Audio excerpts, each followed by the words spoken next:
Люди не предпринимательского майндсета не увидят ценности в том, что мы делаем. 1 триллион рублей валовый оборот компаний. А можно к вам в клуб? Бизнес, государственная деятельность, политика, что угодно, предпринимательство. Крутой, уникальный продукт. А Да. бывают безнадежные какие-то случаи? Вот, ничего не сделаешь. Вот. Все у него есть, а нафига вообще к чему-то стремиться? Просто Скажем так. отказываете, да? Говорите, мы не сможем. Когда мне было 9, мне сейчас 39, нам в этом возрасте кажется, что у нас времени дофига. Друзья, всем привет! Сегодня мы поговорим со Станиславом Натаповым. Станислав уже достаточно много лет развивает успешное бизнес-сообщество «Бизн-миссия», куда входит 100 предпринимателей, бизнесменов с совокупным оборотом 1 триллион рублей в год. Станислав также является серийным предпринимателем. И какие Станислав развивает проекты, мы сейчас и узнаем. Станислав. Привет, Виталий. Да. Спасибо большое за приглашение. Рад, что ты наконец добрался. Я знаю, что у занятых людей не так много времени. И классно, что есть время поболтать и рассказать нашим зрителям о той истории, которую ты построил в России и которую строишь успешно здесь. Скажи, пожалуйста, вот ты называешь себя о тебе вообще много информации в открытых источниках, и ты называешь себя очень часто серийным предпринимателем. Помимо того, что у тебя есть такой вот успешный клуб для бизнесменов, какие проекты ты еще развиваешь сейчас? Я, во-первых, хотел поблагодарить тебя за приглашение. Да. И, знаешь, у меня есть определенная такая наверное, деформация. Я очень люблю общаться с умными, интересными людьми, которые добились какого-то классного результата в той или иной сфере. Мне очень интересны эти люди. Я прям, наверное, получаю определенный уровень удовольствия или кайфа, общаясь. Поэтому для такой встречи скажем так, такие встречи для меня в приоритете всегда. И спасибо большое за приглашение еще раз.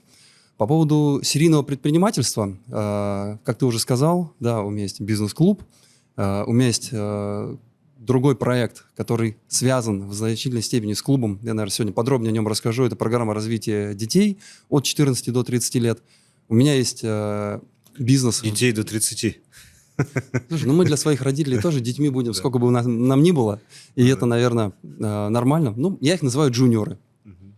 И у меня есть проект с партнерами в Дубае, связанный с созданием того, чего здесь всегда хотелось бы, чтобы было лучше. Это чистый воздух. Мы делаем... Это, наверное, такой hard бизнес. Если есть у меня такие софт-бизнесы, которые относятся больше к консалтингу, а это уже ближе к реальному сектору, мы делаем проекты по интеграции диффузоров в воздуховоды, которые создают, по сути, дома ощущение, как будто ты живешь в сосновом бору, повышают иммунитет, делают воздух чистым, убивают патогены. То есть, это такое тоже во многом для души. Начинали для себя, а сейчас развиваем его уже для всех, кому Слушай, это а где важно. можно купить? Очень классный продукт. Мне не хватает чистого воздуха дома, но и в офисе тоже. Считаю, что уже этот вопрос решен. Супер. И Да. это действительно довольно актуально для Дубая точно. для Дубая, для Ближнего Востока. Поэтому, теперь считай, что этот вопрос для тебя Спасибо. тоже решен.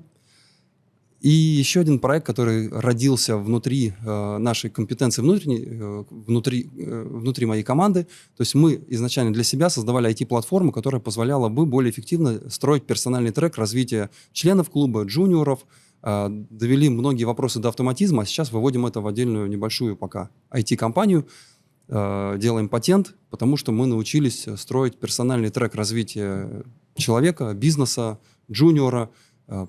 Об этом тоже подробнее сегодня расскажу. Поэтому, наверное, могу называть себя серийным предпринимателем. Отличные проекты. Я уверен, что с твоим подходом они все добьются успеха. И они такие нишевые и нужные. То есть это то, что прочувствовано, в чем была, скорее всего, какая-то личная необходимость изначально. И вот мой вопрос как раз-таки связан с этим. Как ты начинаешь развивать свои проекты? Откуда вообще появилась идея создать бизнес-сообщество закрытого типа «Бизн-миссия»? Это был какой-то стартап, который образовался вокруг дружбы с твоими какими-то партнерами? Или как вообще все начиналось? Ты знаешь, я верю, что по-настоящему серьезный проект человек может создать, когда глубоко поймет себя и поймет, наверное, в чем та совокупность уникальных черт, его пристрастий, его компетенций, которые благодаря пути, который он прошел, соединились в нем и могут быть реализованы в той нише, в которой действительно он может создать какую-то уникальную ценность. Я понял, что я хочу создать, у меня есть потребность создать среду, в которой были бы люди высоких ценностей, люди честные, люди добрые, отдающие, при этом люди масштабные, которые могут и хотят усиливать друг друга, помогать друг другу. Им есть чем помочь друг другу, у них есть определенный уровень достижений и влияния. Плюс я понял, что насколько мы все можем влиять друг на друга, просто общаясь, уровень качества мыслей, которые приходят нам в голову, напрямую зависит от того, с какого качества людьми ты общаешься. Есть исследования, которые показывают, что уровень амбиций человека определяется уровнем амбиций его окружения и так далее. То есть, наверное, в какой-то момент несколько факторов сошлись, и я понял, что у меня есть огромное желание и потребность создать такую среду для себя и для тех людей, кому тоже это будет ценно. А кто был первый партнер, который присоединился к твоему сообществу? Вспомнишь сейчас? Конечно. Я, поняв портрет людей, кого я хотел бы видеть в клубе, я прошелся по своей записной книжке, посмотрел и выбрал оттуда примерно 20 человек, которым мне захотелось поделиться этой идеей. Я их пригласил на закрытую презентацию клуба, подготовился к ней, рассказал, что у меня есть такой-то замысел. Естественно, что-то рассказал заранее, что-то уже презентовал совместно. И из этих 20 человек 10 поддержали, причем поддержали тем, что сразу оплатили участие. И я понял, что теперь у меня уже есть ответственность перед ними, и дороги обратно нет. Поэтому я, скажем так, и плюс это был такой определенный уровень. Ну, то есть одно дело, человек говорит: знаешь, Стас, классный проект, делай, я с тобой. Другое дело, он готов деньгами подтвердить это действие. То есть когда мы за что-то платим, даже небольшую сумму, это значит, что мы принимаем осознанное решение. Значит, мы действительно верим, и мы подтверждаем. А во-вторых, возникают обязательства. У человека, который платит, появляется право получать то, что ему пообещали. У человека, который взял деньги, появляется обязанность обеспечить результат и моральная ответственность сделать это на высоком уровне, потому что репутация уже становится на кону. То есть после этого точки невозврата не было, и на самом деле я этому очень рад. Через 2 недели после этой встречи начался ковид, был полный локдаун, но даже несмотря на это, мы начали расти, и сегодня уже 5-й год бизнес-клуба. Получается, 5-й год, показатели просто очень хорошие, назовем их так, да? 1 триллион совокупный доход. Оборот. Да. Оборот всех компаний, участников сообщества. Это, на самом деле, очень крутой результат. Но сообщество при этом закрытое. Как вы вообще принимаете новых членов? Как вы продвигаете? Или это исключительно сарафанное радио и передача инсайтов, приглашения партнеров новых в сообщество теми, кто уже существует? Как это работает у вас? Действительно, тот оборот, который ты назвал, он именно такой. Причем я бы сказал, что у нас немногим более 100 человек в клубе. То есть это не сотни людей. То есть 100 человек – это тоже немало. То есть это средний оборот на человека примерно 10 миллиардов рублей. У кого-то побольше, у кого-то, там, может быть, значимо побольше, у кого-то поменьше. Но в целом, да, это довольно ресурсная, скажем так, аудитория. У нас нет рекламы. То есть я, честно, наверное, на уровне ценностей не люблю рекламу. Что такое реклама? Это когда ты заплатил кому-то, чтобы, естественно, рассказать максимально хорошие вещи про себя. Или чтобы про тебя рассказали максимально хорошие вещи за твои деньги. Вот что такое реклама. То есть реклама – это максимально необъективная история. Да, для каких-то продуктов реклама – это прекрасный двигатель продвижения, но я считаю, что для сообщества, основанного на ценностях и про глубокие отношения, про доверие, реклама неправильным была бы источником привлечения новых участников. Поэтому, да, действительно, на старте это было мое окружение, дальше это окружение моего окружения. Потихонечку стала появляться определенная репутация, известность в узких кругах. Наверное, это сарафанные рекомендации, да. А вот если говорить про ценности, А с какими ценностями должен согласиться, да, или обладать какими-то навыками, опытом и так далее потенциальный член вашего сообщества? Это в первую очередь он, наверное, должен быть бизнесменом, предпринимателем, да, а потом уже во вторую очередь человеком, который несет фундаментальные какие-то ценности в себе, или наоборот все-таки? Представь, что ты общаешься с человеком, у него какие-то значимые очень ресурсы, там, личный бренд, известность, влияние.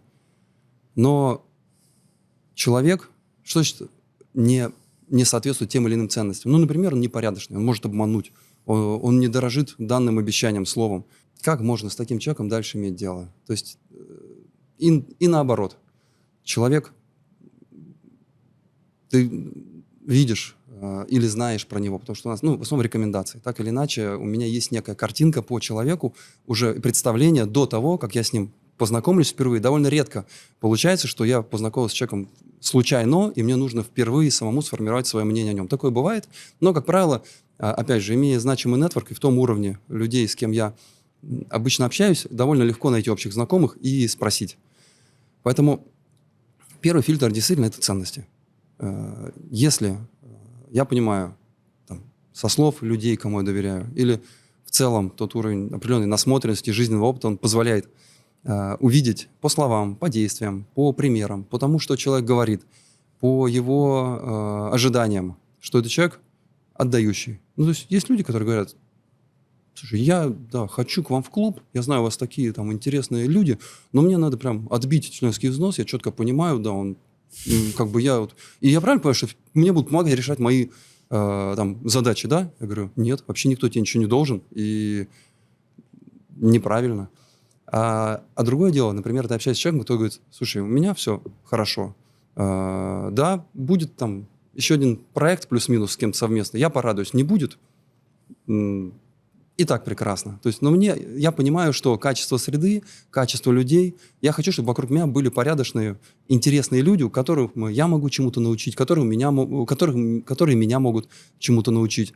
Я хочу быть вот частью такой какой-то мощной команды. Соответственно, давайте попробуем. Вот таких людей одно удовольствие встречать, и, конечно, их не хочется потом терять из своего окружения. Критерий финансовый, вот как это ни странно, у нас его нет. У нас нету критерия, что, например, человек: ой, извини, у тебя там нету столько-то денег, оборота, ты классный, но прости. Камон, как бы это не очень как-то по-человечески, в моем понимании. Но, как вот показала практика, люди, мыслящие на определенном уровне масштаба и ценностей, то есть отдающие люди, понимающие важность отдавания и, собственно, вот этого сила окружения, плюс рекомендованные теми, у нас же нет у кого-то, да, там открытой вывески, там формы, вот, пожалуйста, заявка, оставьте, заходите скорее к нам в клуб. Вот в такой системе те, кто приходят, это люди довольно ресурсные, наверное, как следствие в том числе от того, какие ценности и какого уровня майндсета они уже пришли. То есть я себя иногда называю таким скаутером. Кто-то скаутит проекты интересные, а кто-то скаутит людей. Вот я такой скаутер, который ищет людей-бриллиантов, как я их называю. Получаю огромное удовольствие, если такого человека встретил, я его с удовольствием приглашаю. Приглашение от меня – это единственный способ попасть к нам в клуб. Не бывает вот только по-другому. Так, да, получается? Самолично невозможно, чтобы отбираешь самых лучших, приглашаешь.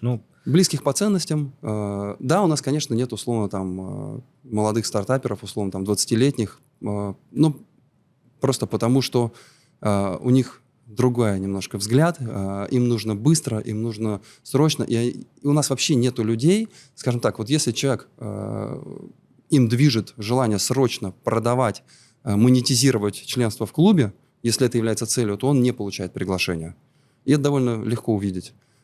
Человек, который мыслит в долгую, человек, который хочет строить отношения, у него как правило, и сделок потом будет много, и совместных проектов, и результатов. А как часто проходят мероприятия, на которых собираются все участники, и в каком формате это проходит? Я знаю, что у тебя, в принципе, сообщество такое международное.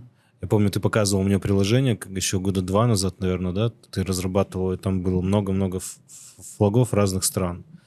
Как вот собрать их всех в одном месте? Ты знаешь, это невозможно. Угу. Всех вместе не соберешь. У нас каждые 2 недели проходят встречи в Москве, каждый месяц проходит встреча в Дубае, в Тель-Авиве и в тех городах, где есть, условно, более 3 участников проживают. Алма-Ата и еще несколько таких городов сейчас есть. Когда я довольно поглубже понял свою аудиторию, в основном у нас люди 40, может быть, даже 45 лет плюс, члены клуба, я понял, что это же все собственники компаний, люди довольно занятые. Для них мероприятие – это скорее вторичная ценность, которую они получают от клуба. Главная ценность, которую мы научились создавать, это персональный трек, адаптированный под потребности конкретного участника. То есть, по большому счету, что это значит? У каждого члена клуба есть персональный менеджер, который формирует его личную, уникальную повестку участия в клубе. Эта повестка формируется на стыке ресурсов, которые есть у этого участника, которому он готов быть полезен другим. А это обычно 3 ресурса основных. Его опыт и компетенции, его нетворк, возможность через него выйти в те или иные круги, и финансы, если он готов, например, участвовать как соинвестор, как в M&A сделках или в тех или иных проектах. А с другой стороны, у него есть потребности.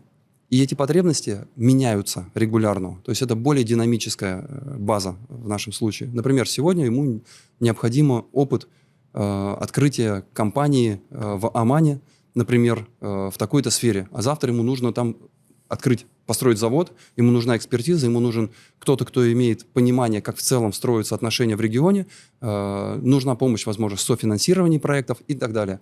А завтра ему нужно посоветоваться, как, например, разойтись с партнером или, наоборот, перезаключить соглашение акционерное и так далее, и так далее. Как правильно, или как выйти в новую сферу для себя, проинвестировать, не знаю, в магазин, ритейл, в партнерстве, просто посоветоваться, какие там могут быть нюансы. Вот эти запросы, они очень динамические, они меняются. Вот мы умеем видеть и изменяющиеся запросы, и ресурсы, которые меняются, условно, не так часто.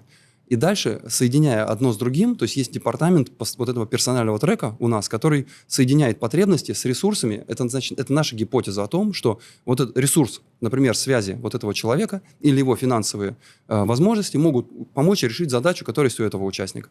И мы делаем адресное знакомство, мы делаем вот этот мэтчинг. Внутри клуба? Внутри клуба только, да.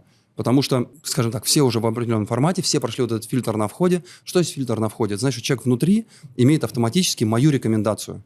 Мы мониторим, как люди исполняют обещания друг перед другом. Мы каждые 1,5 месяца опрашиваем каждого участника по тем синергиям, которые мы запустили. Скажи, а как другие выполняют обещания, данные тебе? То есть мы такой постоянно делаем compliance. У нас есть процедура медиации, если есть недопонимание. То есть уровень доверия за счет вот этих факторов внутри клуба сумасшедший. Поэтому и коопераций немало. Они довольно быстро тестируются. И вот именно вот ценность вот этого персонального трека, ее мы научились давать довольно на высочайшем уровне. И вот за ней в первую очередь идут мероприятия, тоже высокая ценность, но они вторичны здесь для наших участников. Как вы управляете всеми этими процессами? Есть какая-то CRM-система? Для того, чтобы управлять этими процессами, есть, конечно, CRM-система, есть, наверное, сотни уже бизнес-процессов. Это вот то, что ты рассказывал, то приложение, которое вы создали. Приложение это... По большому счету фронт, некий фронт, интерфейс, который показывает только ресурсы и связи, доступные через участников клуба. Часть базы подключена к этому приложению для того, чтобы можно было видеть, какие возможности есть у других участников, не более. Система довольно, более масштабная.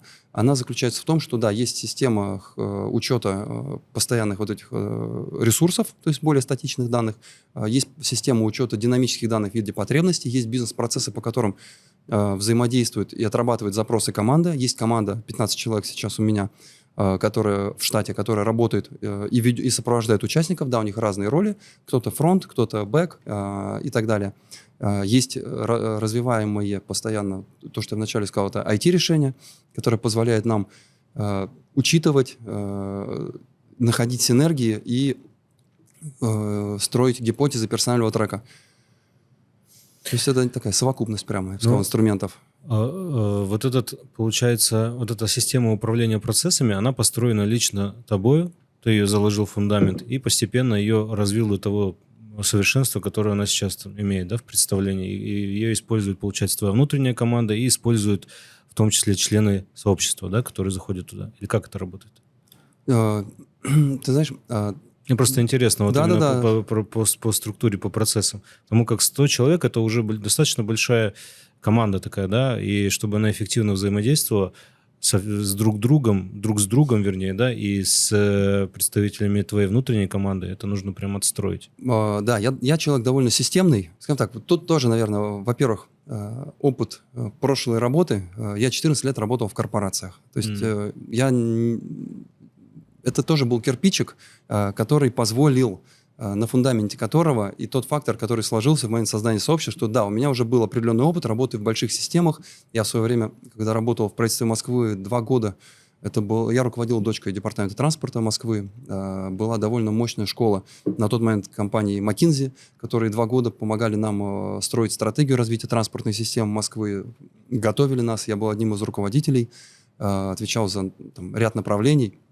И, конечно, та школа, которая была заложена тогда, много из нее я взял и применяю, собственно, по сей день. Конечно, моя команда тоже напиталась этими подходами и выстроила вместе со мной ту систему.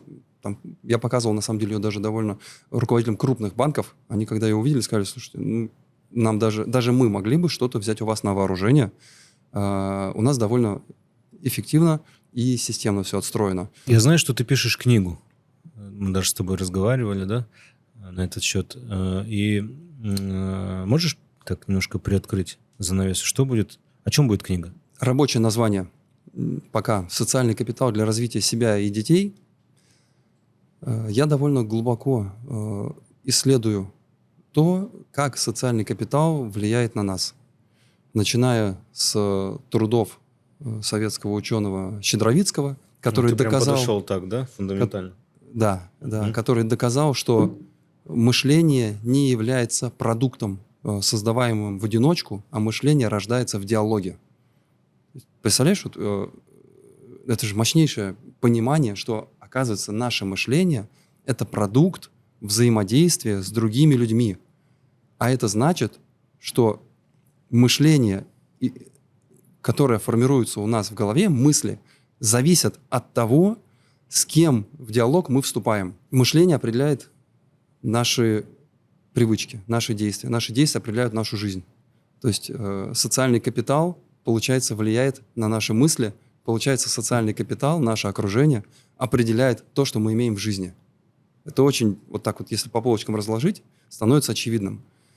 То, какие люди окружают нас, получается, или окружали раньше, или окружают сегодня. Это все не проходит мимо, это все формирует, мозг ничего не забывает. Это все становится кирпичиками в тот уровень жизни и в тот образ мышления, который мы сегодня имеем. Поэтому я стал задаваться вопросами и захотел сделать это доступным, на самом деле, как можно более широкому кругу людей. А как вообще, во-первых, понять саму вот эту логику, что мы не просто среднеарифметическое людей, которые нас окружают. Это все очень научно и по полочкам можно разложить и увидеть. И есть исследования, которые показывают, почему это так. Например, доказано, что если ты много времени проводишь, живешь, не знаю, в общежитии, пока ты студент, или твой супруг, супруга, условно, например, курящий человек, то 37% вероятность, что ты тоже начнешь курить. И наоборот. То есть привычки одного с большой вероятностью становятся привычками другого. Почему говорят, муж и жена одна сатана? Конечно, столько времени проведя вместе, люди начинают мыслить по всем вопросам одинаково. И получается, что человек, подходящий осознанно к своей жизни, он начинает задаваться вопросом: окей, а что я могу сделать тогда? И раз настолько влияет на мою судьбу и на судьбу моих детей те люди, которые меня или их окружают, окей, что я могу сделать для того, чтобы это окружение скорректировать, разбавить, усилить, понять вообще, а кого надо выдвинуть подальше от себя, отодвинуть, а кого нужно приблизить, и как вообще это сделать, а как стать интересным для этих людей, а как я вообще могу ценность для них создавать. Ведь это люди, условно, мы же не хотим тянуться вот за теми, кто там сильно отстает от нас. Мы хотим тянуться за теми, кто выше нас, кто сильнее. А раз мы хотим за ними тянуться, значит, мы должны сами стать для них центром некого притяжения. Мы должны, но это не может быть искусственно сделано, это может быть создано через ценность. Мы должны быть интересными им, мы должны создавать для них какую-то полезность, мы должны им чем-то помогать. Мы должны, в конце концов, найти вот эту свою уникальность, которая заинтересует их в нас. Поэтому книга отвечает на все эти вопросы. А кто я? А почему вообще нужно менять окружение? Или, скажем так, не то, что менять, а настраивать его. Почему нужно и как фильтровать людей? Кого важно сохранять рядом? Что вообще такое социальный капитал? Потому что очень много разных пониманий, что такое социальный капитал. И, собственно, и как сделать так, чтобы то окружение, которое действительно будет меня или моих детей вести за собой туда, куда было бы хорошо, чтобы оно вело, как сделать так, чтобы это окружение действительно было рядом. Вот об этом очень книга. Интересная тема, которую ты затронул. Ну, в принципе, это та тема, которой ты живешь. Да, я уверен, что там будут такие интересные, очень важные инсайты. Когда она выходит, кстати? Хороший вопрос. Я уже с осени каждый месяц отвечаю на него через 2 месяца. Путь написания книги оказался сложнее, чем я думал. Не потому что я каждый раз изобретаю что-то новое, а потому что действительно... В процессе есть что добавить. Всегда есть даже не просто что добавить, а это оказалось более сложным, чем я мог представить. Я пробовал привлекать райтеров, одного, второго. Потом понял, что невозможно попросить кого-то на базе твоих мыслей, разворачивая их, сделать что-то, то, за что ты готов будешь поставить. Ну, по крайней мере, я готов был поставить свою подпись, свое авторство. Поэтому я этот процесс полностью обнулил в январе и стал, по сути, почти с нуля писать сам. Я провел еще более 40 интервью с предпринимателями. Кто-то из них члены клуба, кто-то из них в целом интересные, авторитетные для меня люди. Одно из таких интервью было с тобой. Потому что я понял, что да, у меня есть система, да, у меня есть опыт, да, у меня есть насмотренность, но я хочу, чтобы это был такой продукт в определенном смысле сотворчества. Потому что разный опыт, разные взгляды. Очень интересные люди дали мне интервью, в том числе члены клуба, как Леонид Гальдорт, владелец компании СДЭК, Максим Спиридонов, Александр Кравцов, мы с ним общались по разным вопросам, Артем Голдман. Я сейчас, наверное, не буду всех называть, но это действительно очень мощные, умнейшие люди. Видя их уровень достижений, точно понимаешь, что это не сапожники без сапог. Знаешь, это как...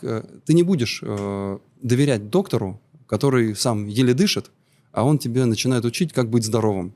А сам, знаешь, весит 200 кило и еле передвигается. Ну, камон, диссонанс. Поэтому, конечно... хочется советоваться с людьми, которые условно своими результатами показали, что да, их подход, он не просто интересный, но он и результативный. Вот с такими людьми есть большое количество интервью в книге, и, наверное, это получается такой коллективный результат, который я систематизировал, собрал. Ну, надеюсь, через 2 месяца книга выйдет. Слушай, ну, лично я очень жду. И за самый креативный комментарий эта книга будет отправлена автору этому комментария, когда эта книга выйдет лично от меня. Я пойду в магазин, куплю ее и отправлю. Возможно, даже Станислав ее подпишет. У тебя будет... Если у него будет... Личный подарок от меня и не один. Да, спасибо. Мышление предпринимателя. Все ли участники сообщества BizMission подпадают под этот критерий? Да, однозначно. Что это значит для тебя лично? Это, собственно, с одной стороны, это критерий, а с другой стороны, люди не предпринимательского майндсета не увидят ценности в том, что мы делаем. Предприниматель, в моем понимании, это не обязательно человек, у которого свой бизнес. Есть люди, имеющие предпринимательское мышление, и при этом они занимают топовые позиции в тех или иных корпорациях. Но, собственно, есть и в этих корпорациях, условно, и люди без такого мышления. Что такое для меня предпринимательское мышление? Для меня предприниматель – это человек, который способен представить некое пока несуществующее будущее, увидеть его, поделиться этим виженом, в том числе и с другими, найти ресурсы для того, чтобы это будущее реализовать, взять на себя, по сути, ответственность, его притворить в жизнь и сделать это. То есть какая разница, он делает это в масштабе собственной компании или он делает это в команде? Для меня без разницы. То есть человек, который может увидеть, взять ответственность, найти ресурсы и прийти к результату, к новому. Я люблю такое выражение, взять на себя ответственность за неопределенность. Для меня это предприниматель. Предпринимателем или человеком с предпринимательским мышлением может быть и адвокат, и руководитель высокого уровня. И вот эти люди, у них, они понимают значимость нетворка. Они понимают, что в жизни все так или иначе значимые результаты у них получались благодаря тому, что либо кто-то на них повлиял, поделился мыслью, идеей, пригласил их в тот или иной проект, пригласил их занять ту или иную позицию, пригласил их в партнерство, или так или иначе поделился опытом, или они вступили в какой-то проект, кооперацию и так далее. Вот эти люди предпринимательского майндсета, они очень четко понимают значимость социального капитала и что, по сути, как говорит Максим Спиридонов, это некий X к той деятельности, любой деятельности, которой бы ты ни занимался. Будь то бизнес, государственная деятельность, политика, что угодно, предпринимательство. То есть это, по сути, плечо или такой X, множитель к любым задачам, которыми ты бы сам не занимался. А бывает ли такое, что к тебе приходят с запросом, а можно к вам в клуб? И ты не берешь, к примеру, отказываешь по той причине, что тот потенциальный кандидат во вступление не обладает предпринимательским мышлением? Да, бывает. Скажем так, но причина, наверное, не предпринимательское мышление. Все-таки бывает, что отказываю по другим причинам. Потому что человек без... Наверное, единственное исключение – это есть люди, которые говорят, слушай, они на самом деле думают, что у них нет предпринимательского мышления, возможно. Они говорят, я хочу попасть в среду, я хочу быть с этими людьми, мне очень нужна эта трансформация. Я, условно, пока еще нахожусь в корпоративной карьере, у меня есть небольшие свои проекты, бизнесы, но я хочу погрузиться вот в эту среду, чтобы запустить свой проект. Да, она меня напитывала, она мне помогала. К примеру, у них уже есть свои проекты, свои бизнесы параллельные. Но это на самом деле и есть предпринимательское мышление. То есть человек в отсутствии предпринимательского мышления не придет с таким запросом. Потому что это именно предпринимательский запрос. Конечно. То есть он говорит, я хочу попробовать, я хочу что-то сделать, чего не было. Я готов взять на себя риски, какие-то ответственность. Это и есть проявление предпринимательского мышления. Поэтому по этой причине никогда не отказывал. Бывает, что отказываю по другим причинам, понимая, что мы имеем некий разный ценностный, наверное, взгляд на жизнь. Все-таки базово это основа на ценностях, как и говорили ранее. 1 триллион рублей валовый оборот компаний – это участники клуба, которые создают большие финансовые потоки и активы. Да.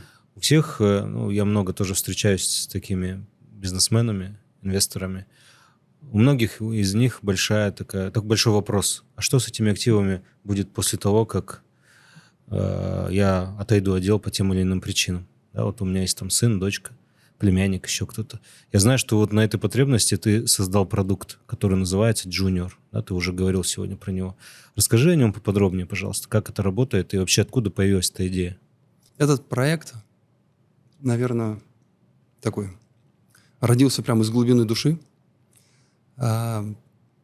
Началось с того, что я увидел, как участники клуба, как их влияние друг на друга просто вот за счет интересной интеллектуальной беседы, и они сами говорят: Стас, ты знаешь, не столько ценно, если появится сделка благодаря клубу, сколько ценны те нереальные инсайты, которые благодаря вот этим встречам, адресным или совместным, ведь у меня многие живут не в Москве, я бы сказал, 50% это участники за пределами России.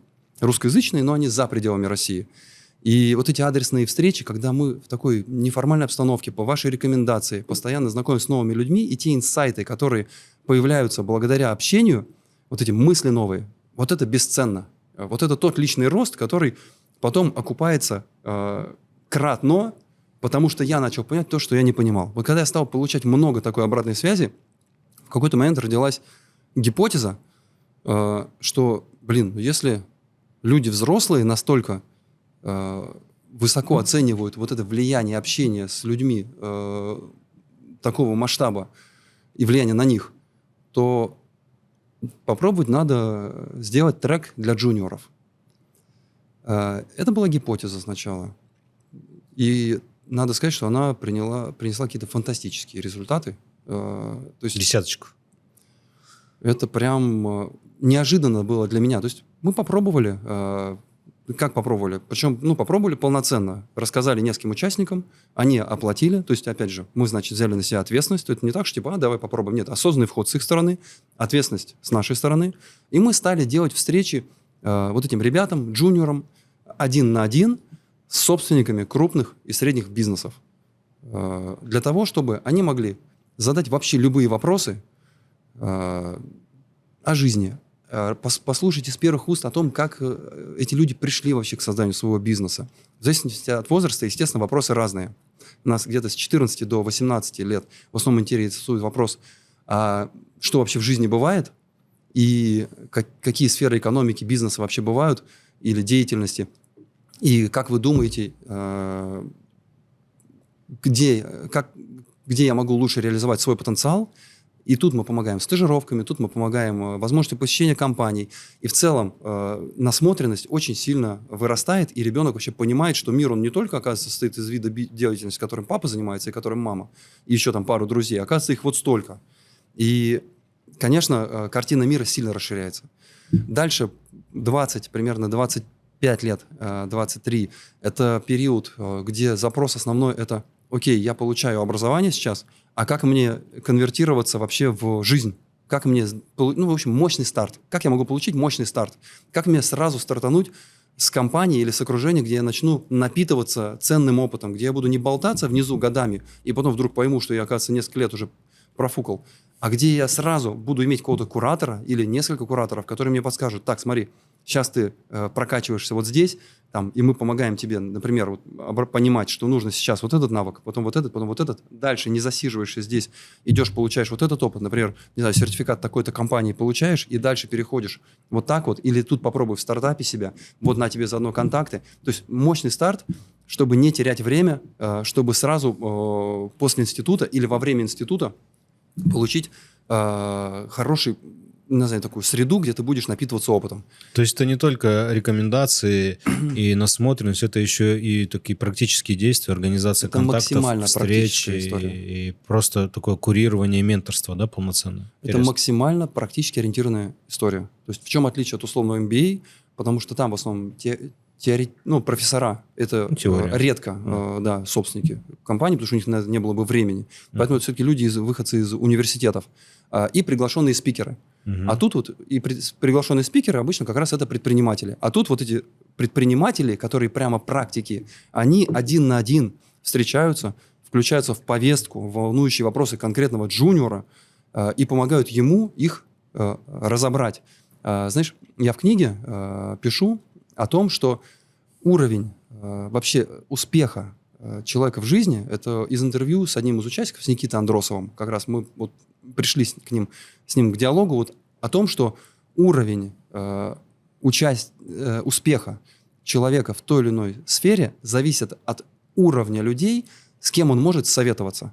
Что значит советоваться? Это значит, что он находит человека, который готов отложить все свои дела и на, условно, 1,5 часа погрузиться в то, что волнует конкретно меня, и с позиции всей своей мудрости, опыта, ресурсов, связей, возможно, и всего чего еще угодно, помочь мне выработать максимально правильное решение, стратегию, как мне дальше действовать. Представляешь, это же бесценно. И мы, получается, джуниорам создаем вот такой пул менторов, наставников, советников, которые все откладывают по очереди и погружаются максимально один на один в то, что важно джуниору. И такие встречи делаем каждые 2 недели, условно. 25 встреч в течение года. Плюс к этому еще трекеры, психологи, фасилитаторы, которые не дают соскочить и которые помогают выполнять, условно, там нет домашек, это взрослая жизнь, у нас все по-настоящему, но которые не дают сбиться с курса, которые помогают, условно, не остаться один на один с теми высокими, например, мыслями или идеями, которые были предложены, а декомпозировать их в конкретные шаги, их реализовывать шаг за шагом, шаг за шагом. Вот это теория маленьких шагов. И это дает феноменальный результат. Программа длится год, но результаты уже там за 1,5 месяца видны, просто потрясающие. В основном отзыв такой, что они видны в том, что родители говорят: я вижу, что он начал рассуждать по-другому. Он задает вопросы, которых раньше не задавал. Он спрашивает и интересуется вещами, которыми раньше не интересовался. Плюс происходит очень высокий уровень роста мотивации. Потому что, амбиции начинают появляться. Почему? Потому что когда, опять же, уровень, как мы говорили, есть исследования, в книге я их привожу, что уровень амбициозности определяется уровнем амбиций людей, которые тебя окружают. Когда ты регулярно, почти чуть ли не еженедельно, ежемесячно встречаешься с людьми вот с такого уровня амбиций и достижений, ты начинаешь, за ними тянуться. То есть ты видишь эти примеры, ты начинаешь ими вдохновляться, и понимать, все они читают книжки. Важно, чтобы эти примеры были извне, да, не изнутри. И здесь как раз-таки важен вот этот вот сторонний эксперт, назовем его так, да, который своими достижениями и амбициями может показать, скорректировать твой путь. Абсолютно точно. Это очень крутой, уникальный продукт. Я очень хорошо понимаю его потенциал. Да, и я думаю, что еще многие родители и собственники бизнеса скажут тебе за этот продукт спасибо и выразят глубокую благодарность. Расскажи какой-то интересный такой вот кейс, к примеру, практически, да, вот пришел к тебе предприниматель с какой-то задачей для ребенка, для своего наследника, и вы там как-то ее решали. Есть уже, я уверен, что есть какие-то уже успешные, да, такие? Я бы сказал, есть десятки таких случаев. Да, какой-то интересный такой, где кардинально поменялась ситуация. Да, ноябрь прошлого года. Встреча с отцом. Отец владелец немаленького довольно бизнеса. Отцу около 50 лет. Единственный сын, старший, 26, примерно 27 лет. Отец говорит: слушай, смотри, сын сейчас работает на одном из моих предприятий.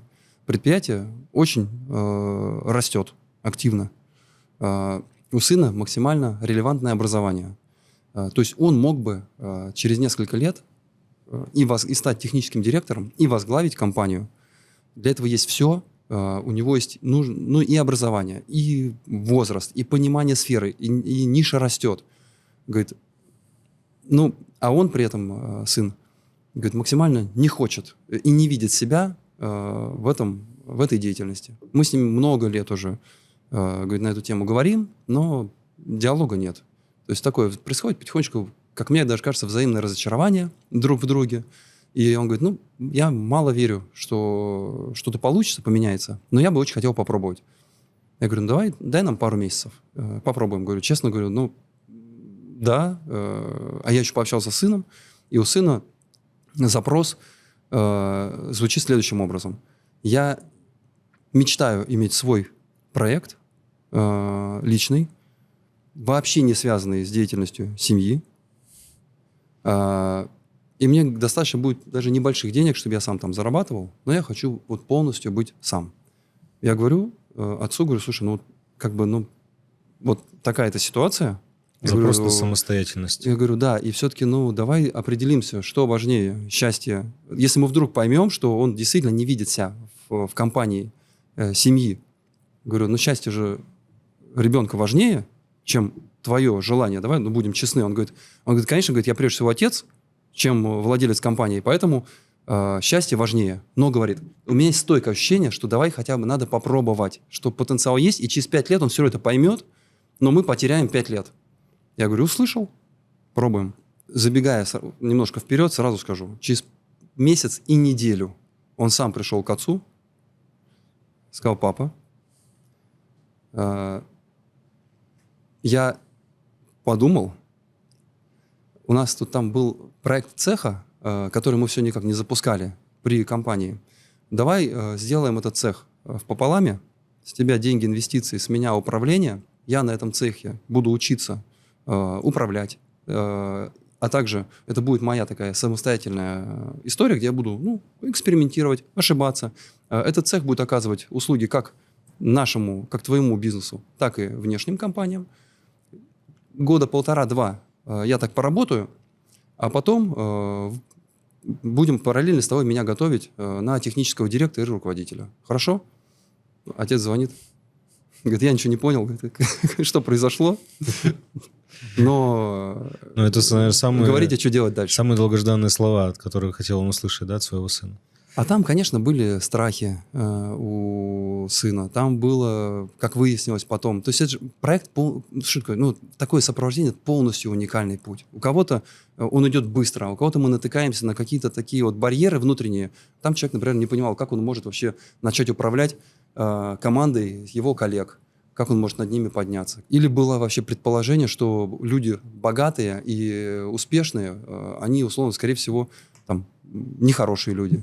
Мы им показали там, на примерах, что можно быть очень даже добрым, успешным и при этом состоятельным. Что, то есть это индивидуальная работа. И в чем вот сила программы? В том, что в 2 вещах, я бы сказал, наверное. В том, что мы подключаем такие очень мощные умы разных людей и видим вот эту картинку с разных сторон, которую потом собираем, потому что один человек, скорее всего, не увидит того, что видят разные. Вот такой 360 градусов взгляд именно очень умных и опытных людей. А во-вторых, это действительно вот этот формат дружбы. И человек понимает, то есть ребята раскрываются нам, потому что не понимают, что нам от них, по большому счету, нужен только их успех. У нас нет какой-то скрытой повестки. Когда родитель то же самое начинает говорить, начинается история, во-первых, как нет пророка в своем отечестве, то есть если человек, ты знаешь его, как условно он там, не знаю, болеет, как он может психовать, то он для тебя все уже не идеальный, и ты начинаешь через эту призму воспринимать, это научно доказанный эффект, да, то есть чем ближе ты человека знаешь, тем меньше авторитет имеют его слова. Если человек, ты знаешь только хорошее о нем, то есть ты с ним мало знаком, то он для тебя, условно, скорее всего, ты видишь только идеально, и ты его воспринимаешь как авторитета. Это так называемый, эффект врача в семье, то есть когда страна вся ездит к этому родителю-доктору, а свои там не воспринимают. Так и здесь. И плюс чужие люди, они говорят, дорогой, ты взрослый, мне вообще пофигу, честно, на то, что будет у тебя в жизни, это твой выбор, твоя ответственность. Но поскольку мне тебе ничего не надо, я тебе просто скажу, как есть. Вот твои действия такие-то, они приведут к тому-то. Вот такие шаги могут дать это. Вот тут такие-то риски, вот тут такие-то последствия. Хочешь – слушай, не хочешь – не слушай. Если ты готов брать, я тебе буду отдавать, потому что я получу от этого удовольствие. Если тебе это не надо, значит, не надо. И Джуниор, реально манипуляции нет, а ее реально нет. Эти люди даже не знакомы с родителями. То есть манипуляции нет, вещи, говорит, дельные. Потом, естественно, мы еще рефлексируем вместе с психологами, с трекерами. Это все разбираем, и коэффициент усваиваемости, скажем так, вот этих рекомендаций, он сумасшедше высокий. Да. Бывают безнадежные какие-то случаи? Ничего не сделаешь. Да. Как часто? Скажем так, когда человек, джуниор, категорически не хочет с нами иметь дело. Вот есть такие отказывается. кейсы. Да, даже, то есть, условно, родитель. У меня много таких кейсов, не то, что много, есть не редкость, действительно, что отношения либо зашли в тупик, максимальное недоверие у джуниора тому, что рекомендовано родителям, или есть какое-то вот это противопоставление себя, или, например, бывали случаи, когда родители настолько уже передавили с учебой, отправили сначала в школу, там, максимально жесткие условия, зарубежную. Потом еще, то есть такой довольно были жесткие отношения, и ребенок уже в стрессе, то есть он максимально уже старается быть далеким от всего, что приходит по линии родителей. И говорит, может, что угодно, только вот меня не трогать. Бывает такое, да. Бывает, наоборот, Что вы делаете в этом случае? бывают сильно избалованные ребята тоже, которые тоже, ну, такие, знаешь, уже вот... То есть мы же с довольно состоятельными семьями зачастую работаем, и там, когда человек, там, не знаю, все у него есть, а нафига человек к чему-то стремится? То есть вот эти ошибки воспитания, когда они доходят до какой-то критической точки, или ошибки отношений, взаимоотношений, ну, бывают случаи, когда мы не можем действительно уже включиться. Тут надо, чем раньше, тем лучше. Просто отказываете, да, говорите, мы не сможем. Либо Извините. мы отказываем, либо сам джуниор просто не готов с нами работать, и мы не будем. То есть по каким-то причинам, вот именно вот внутрисемейным, такое встречается, да. То есть в этом плане, скажем так, знаешь, как болезнь, она же не возникает в один день, человек, бах, и заболел, да. Если человек чувствует себя плохо, значит, что уже некая критическая масса и точка достигнута, и организм просто это не может уже больше глушить. Так и здесь. Если ты в 17 лет, на самом деле, кажется, что все нормально, это не значит, что все нормально. Это значит, что, возможно, это еще просто не стало настолько кричащим, и проблема не вылезла настолько, что ты уже все за голову взялся, чтобы все бросить. Вот зачастую, да, доводят до того, что 20-25 лет, и тут уже все вылезает. То есть нету амбиций, нет вообще желания ничего добиваться. Есть какое-то неуважение, отсутствие просто диалога. На самом деле тут можно тоже помогать, просто нужно какое-то дополнительное количество усилий, наверное, и такой стратегии, с чего начать. Но бывает, что действительно мы не можем найти общий язык, потому что настолько все уже было испорчено на старте. Лучше начинать, чем раньше, тем лучше. У нас есть один случай, когда отец привел сына в 9 лет. В 9, представляешь? Он с ним ходит на встречи, понятно, что мы делаем в такой максимально все френдли форме, но он говорит, я понимаю, говорит, что вот как раз как Черниговская, я ее труды тоже в книгу смотрю и опираюсь на них, это институт мозга, и она четко говорит о том, что есть даже в YouTube у нее ролик, что как важно выбирать окружение, потому что мозг ничего не забывает. И самые продвинутые родители, они понимают, что даже не в 20 лет и не в 15, а вообще в 10. По-хорошему важно сделать так, чтобы окружение, примеры, которые ребенок видит, они бы чтобы уже формировали вот те модели ролевые, которые будут наиболее полезны для него.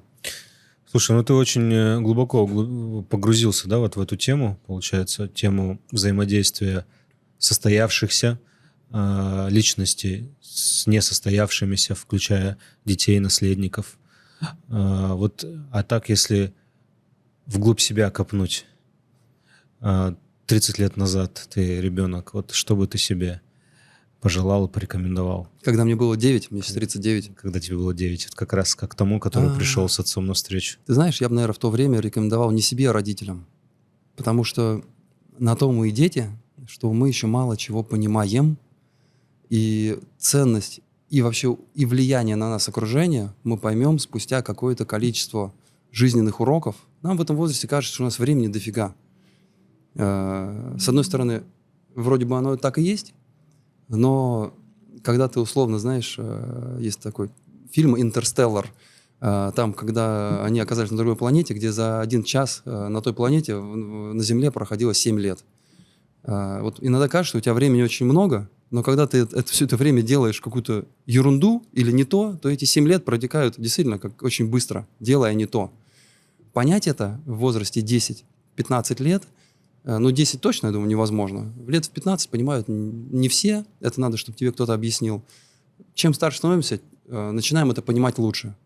Хорошо это понимаем к 30-ке и старше, но уже когда упущено сколько времени. Поэтому я бы скорее советовал в то время не себе, 10-летнему, а моим родителям 10-летнего мальчика о том, что ничего не проходит мимо, что все откладывается на подкорке в виде страхов, чувства вины, не тех ролевых моделей, не тех ценностей. Поэтому вот обеспечить, чтобы в голову откладывались те примеры, те ценности, те амбиции, то отношение к себе, что важно, которое было бы полезно Вот заботьтесь об этом и старайтесь думать о том и помогать ребенку. Вот что можно сделать, что может сделать родитель сам. Вот один простой шаг. Он может начать создавать вокруг ребенка такое окружение, которое будет его взращивать. Просить друзей, умных, интересных, пообщаться с ним. Никто не откажет, поверьте, никто не откажет. Попроси одного, второго, третьего. Вот это, наверное, то самое лучшее, что можно сделать в этом, в любом, на самом деле, возрасте для своих детей, потому что хоть вы и не увидите эту причинно-следственную связь на их будущее, с их будущим, но она будет колоссальная. Вот это я очень рекомендовал бы делать. И себе бы желал бы того же. Ну, на этой философской нотке я предлагаю закончить диалог. Уверен, что сегодняшняя наша беседа будет полезна всем, кто будет смотреть ее, и особенно родителям, которые воспитывают своих детей. Спасибо тебе еще раз за время, за интервью.